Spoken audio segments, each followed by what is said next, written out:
Okay, thank you, Chairman. We're now live streaming. Thank you, Teresa. Well, good morning, everyone, on this very, very wet and rainy morning. And I won't be saying thank you for coming in because we're all at home. So welcome to the Licensing Committee today, Wednesday, the 21st of October. And thank you, as I said, all for those of you in attendance. And I'd just like to go through the minutes from the last meeting held on the 11th of March. Is everybody in agreement with those minutes? Could you raise your hands if you are? That's lovely. Thank you very much indeed. And Teresa, do we have any apologies for absence? Chairman, we have apologies from Councillor Brame and Councillor Cadell. Okay, thank you. And I don't have any urgent business to bring forward. So do we have any declarations of interest? No. And non-members wishing to address the meeting? I can't see any. So we'll move on to item number 6, which is the Department for Transport Hackney Carriage and Private Hire Vehicle Standards Update. And I'll hand you over to Josie. Thanks, Josie. Thank you, Chairman. I'm just going to upload some slides for you. These standards were released on the 28th of July this year. This is just an overview of the new standards to bring this to your attention. So just bear with me while I put these up.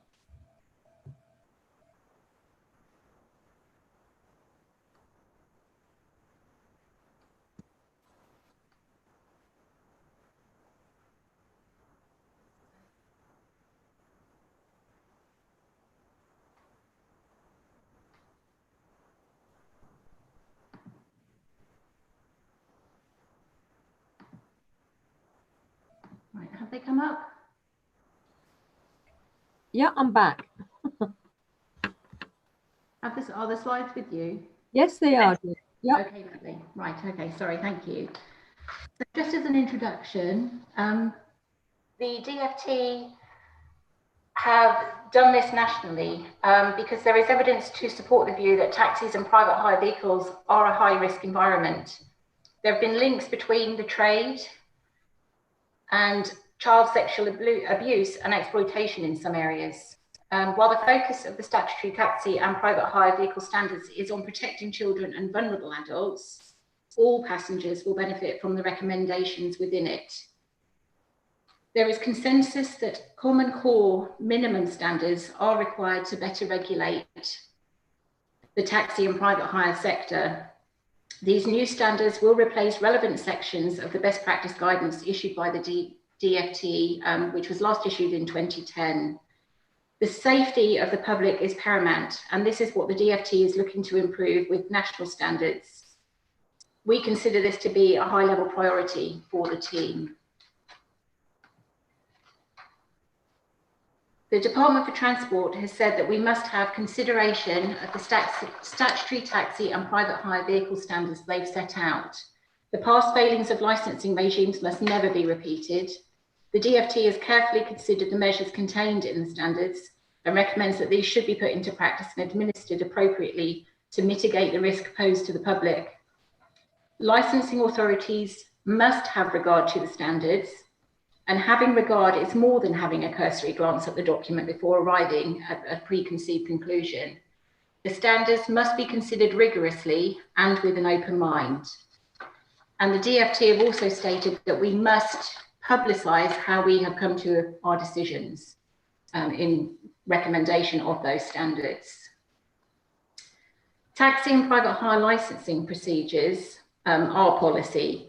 The standards recommend that the authority reviews their taxi and private hire licensing policy every 5 years. This brings it in line with the Licensing Act 2003 and Gambling Act 2005, which are also reviewed every 5 years. Interim reviews should take place if any local or national issues arise, and the performance of the policy should be reviewed regularly.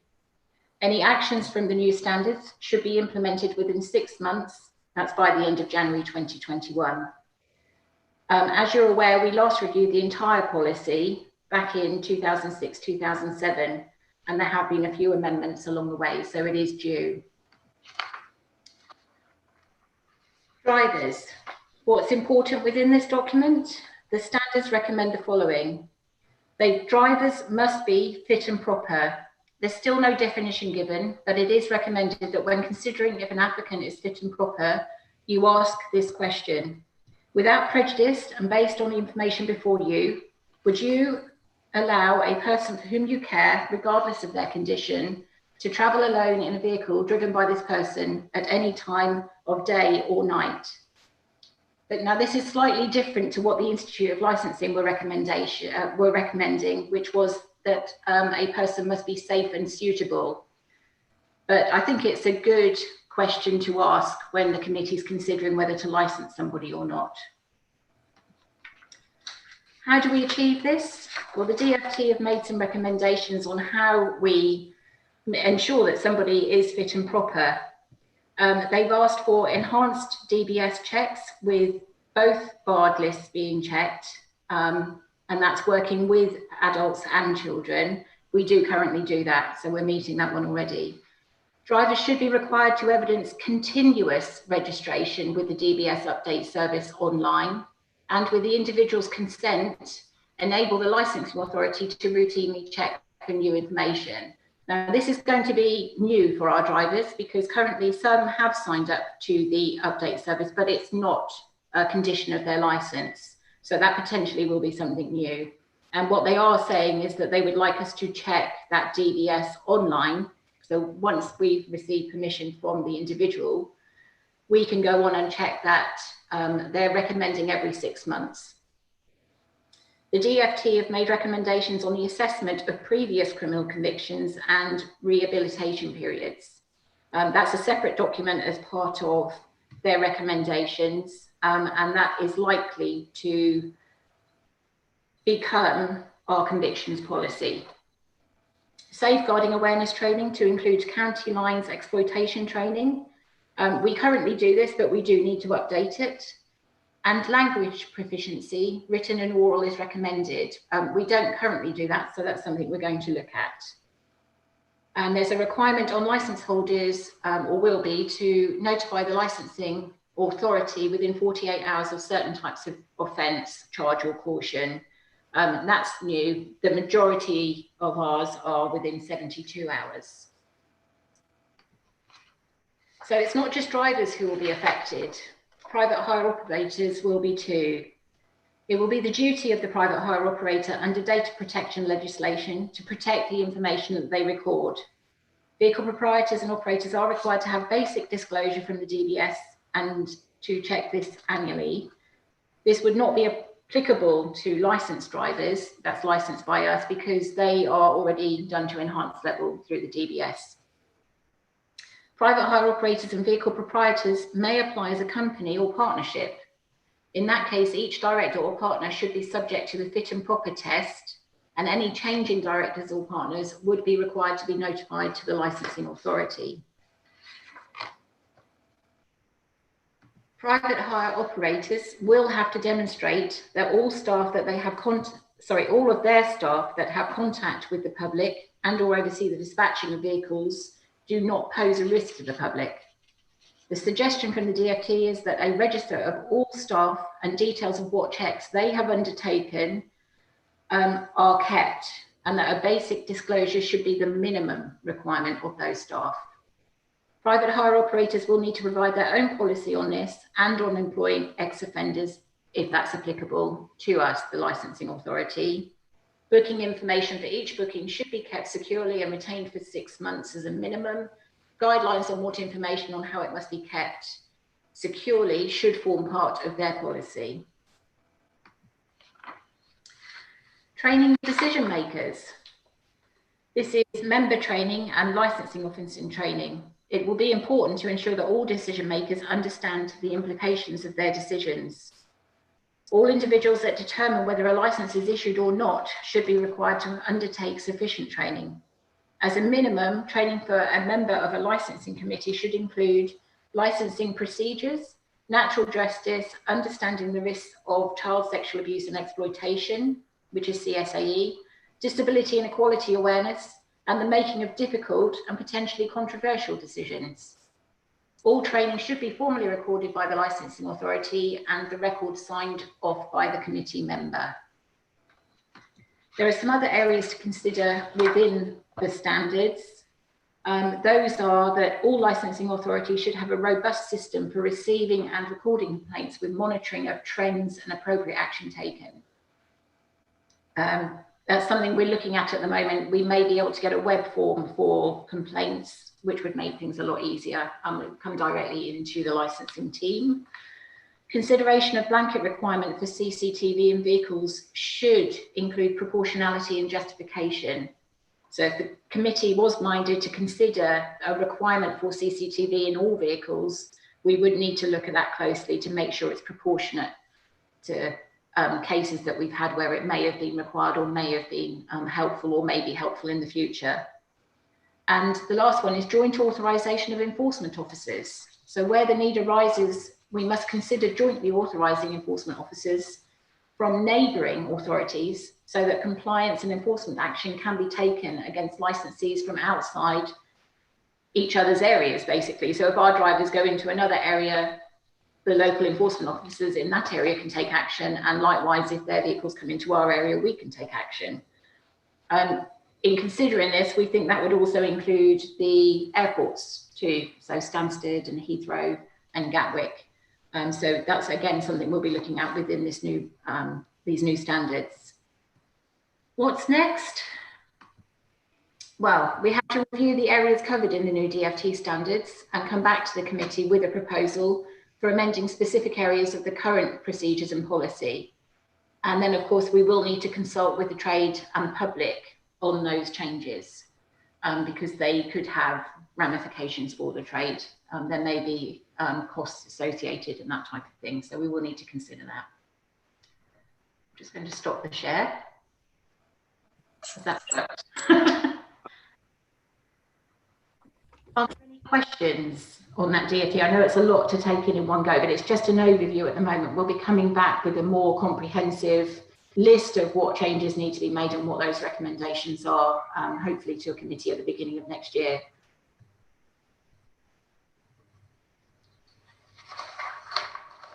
Josie, I've got a question which I'm not quite sure actually if it relates to your presentation, but part of it was, how long do they have, companies have to notify a change of company owners or directors?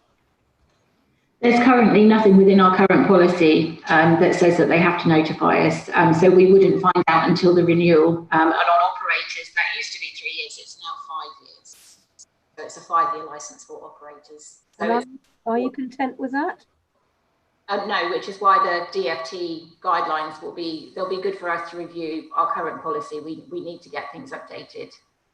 And my second question is that we talked about, or it was talked about, the sharing of drivers who've been convicted and refused a license, that the information would be shared between various authorities to stop them applying to another authority for a license. Could you give me an update on that? I think that's the NR3 NAFN that you're talking about. There's a national register that we are signed up to. So if we refuse or revoke a driver's license, the information gets uploaded to that. There's also an information sharing protocol between the authorities in Norfolk. So if we were to refuse or revoke a license, that information gets shared with other local authorities in the Norfolk area. It is also shared, there's a data sharing protocol with the police as well. So that's a two-way thing. If they become aware of a driver who is licensed with a local authority being charged or given a caution, then they should notify that local authority that has taken place. That's lovely. I'll leave it open to other people. That does happen. Sorry, Marion. Does Councillor Dowling want to ask a question, Marion? Chairman, sorry. Thank you, Susan. Go ahead. I was just wondering, the recommendation for written and oral language skills, how how would that be followed up? Would it require someone to take some sort of exam or oral test, or that sounds as though something might be quite difficult to actually ensure a certain standard? I believe that currently other authorities are looking at, if they don't already do it, looking at doing a knowledge test, which would test the written and oral skills of the driver in front of, or via Zoom, as we're now doing, a licensing officer. So there would be a small knowledge test, which would include, is likely to include things like reading road signs, so that we know that they understand those, and reading the conditions and giving a meaning back to us, that their understanding of what that condition would be. So we've got to look into that and see what other authorities locally are doing, because we've never had a knowledge test, but I believe that's probably the way that we would look at it.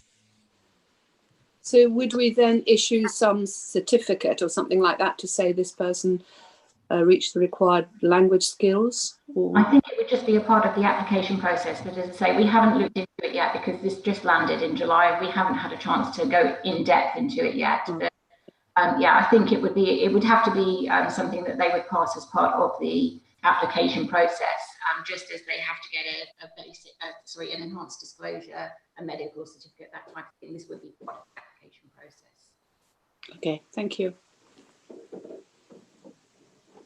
Chairman, Councillor Morton. Thank you. Philip. Thank you, Chairman. Just two questions, really. I'm pleased that there's going to be some training, because I think certainly the changes are could be quite onerous, and I'd look forward to having the training. But will we be looking to certify existing operators who've been with us for a number of years? If so, we're going to have quite a workload. The recommendation is that within the DFT guidance that we do look, so if it's convictions and that type of thing, or obviously policies for operators, we're going to need to look at that. And I would have to say, in particular regard to operators, we would be looking for them to write a policy, but we're not looking for people to do it within, 4 weeks or something. We would give a lead-in period to those existing operators. Sorry, is that where you're coming from with that, and the changes or training for members? Sorry, I missed the last part. You went away. Okay, so were you asking in regard to training of members, or the changes to the way operators will need to function? Well, both really. It's just a question whether existing operators would have to go through a process of application again and be assessed.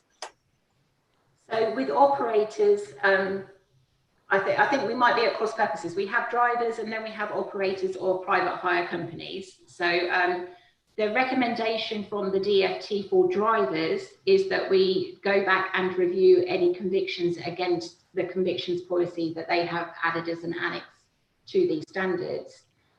With operators, we would need to work with them to get policies from them on how they are checking their staff and those other requirements that have come in with these standards. So it wouldn't be a re-application process, but we would need to speak to the committee when we come back at the beginning of next year to see how they wish to progress us rechecking drivers and what that criteria might be.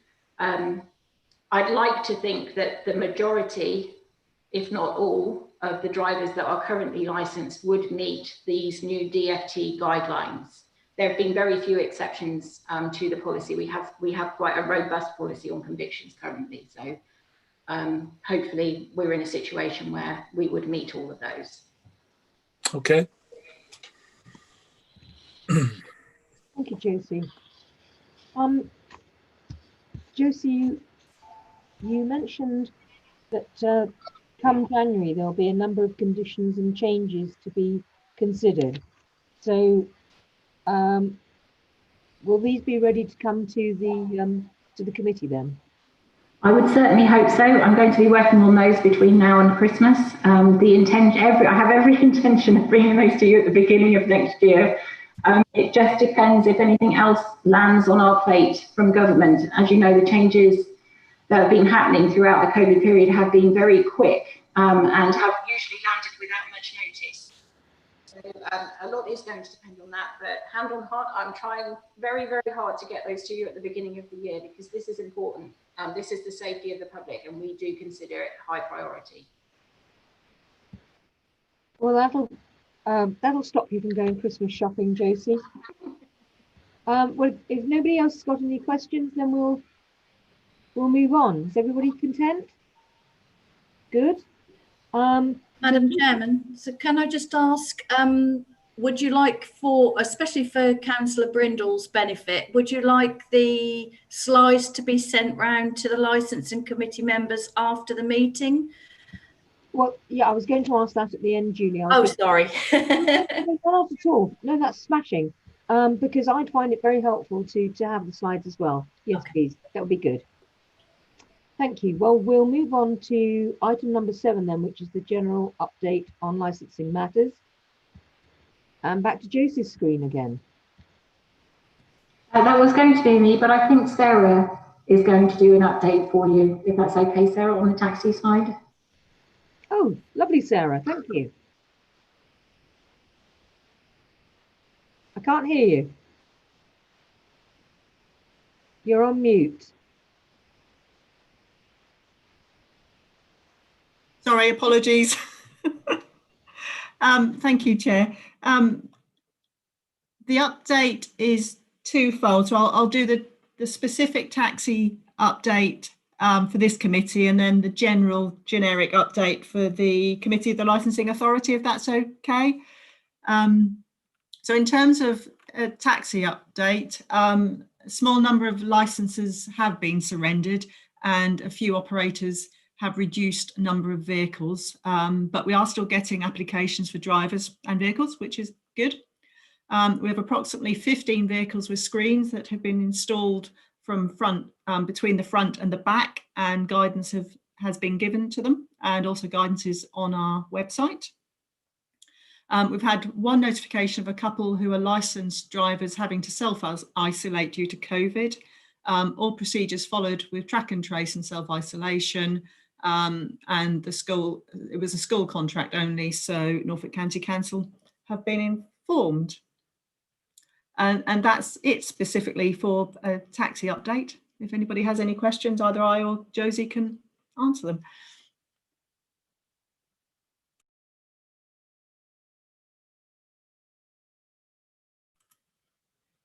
You're still on mute. No, I'm muted. So any questions for any of the committee, please?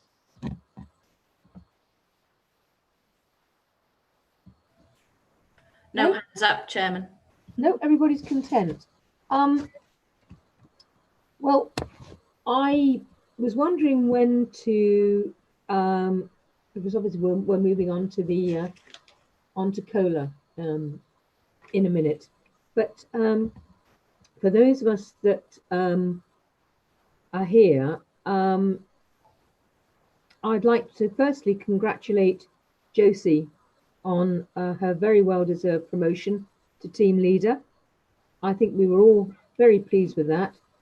She brings a wealth of experience to the post, and I know that the team are happy with this decision. And there are some updates on Laura and Lisa, but I'll let Josie explain that to you when she feels it's appropriate. I just wanted to say that, as you will have read in the press, that there have been some appalling cases of people selling overpriced puppies, you know, for £2,000 and £3,000. And in some instances, unscrupulous people have been selling pregnant bitches, and then when they've had their puppies and are sold, the bitch disappears.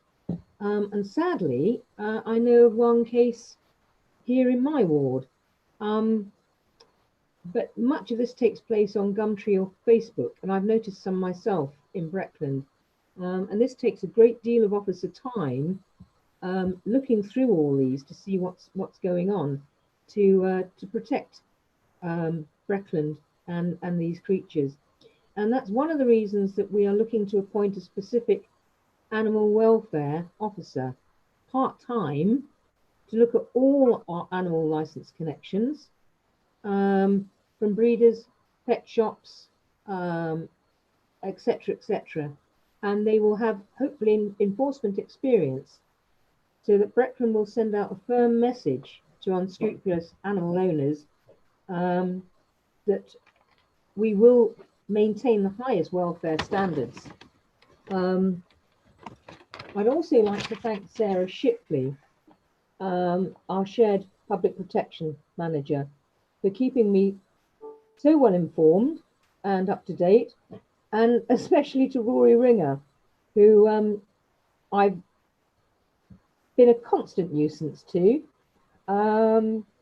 He's done a sterling job supporting the team, and Rory has a wealth of licensing experience, which, I mean, I didn't realise, Rory, until I was told, you know, months ago.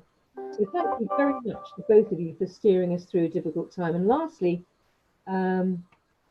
committee, I'd just like to mention that when the pubs were opened again, Sam went out with Rob Walker and visited all the market towns, and said that the cakes and the pastries didn't do him any good at all. And he also visited some menus in more rural areas, sorry about the dog, to ensure that they had all they needed and were COVID compliant. And as for the officers that were also involved in visiting all those licensed premises, thank you very, very much indeed. I know it was an awful lot of work. And that's my report. So I'll hand back to Julie.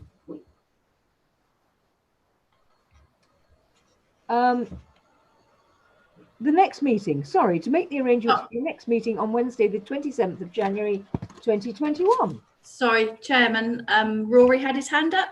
Oh, Rory, sorry, I wasn't ignoring you. That's okay, Chairman. Used to the screen.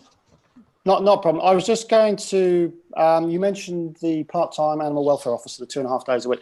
I was just going to update on the sort of the timeline for that. It will be a 2-year fixed contract initially, and the advert for that is hopefully going out early part of next week. So as you say, hopefully we will get some really good applicants, particularly those with enforcement experience. So we're hopeful that we'll have somebody in post before the end of the year. That's very good news, Rory. Thank you very much for all your help. All right, Julie? No, we've now got Claire Bowes. Oh, Claire. Hi, thank you, Chairman. Just to say, I was pleased to hear about when I saw about the post of the animal welfare officer. And if I could just ask officers, I have recently had a couple of reports of possibly unlicensed puppy breeder in actually its neighbouring ward. So when I speak to the ward member, who would they need to speak to at this present time for it to be looked into? It could possibly just be rumour, but you know, what do you do if you don't know whether it is or not? If they could send the information through to the licensing team via email, that would be fantastic. So it's licensingteam@breckland.gov.uk. Okay, thank you. And it will all be treated thoroughly confidentially, Claire, as well. Madam Chairman, Teresa wanted to speak too. Sorry, it was just to say that Claire was speaking. Right. Have we had all our speakers then? Yes, yes, yes? Yeah. Okay, Julie, thank you.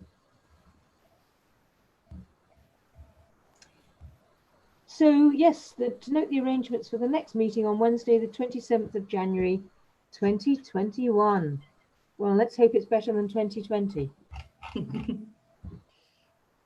So I'll close the meeting. Thank you, Julie.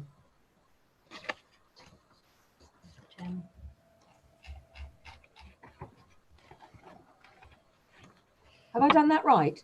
Thank you, Chairman. We are still streaming. Are you prepared to go into the next meeting straight away, or would you like a 2-minute break? I think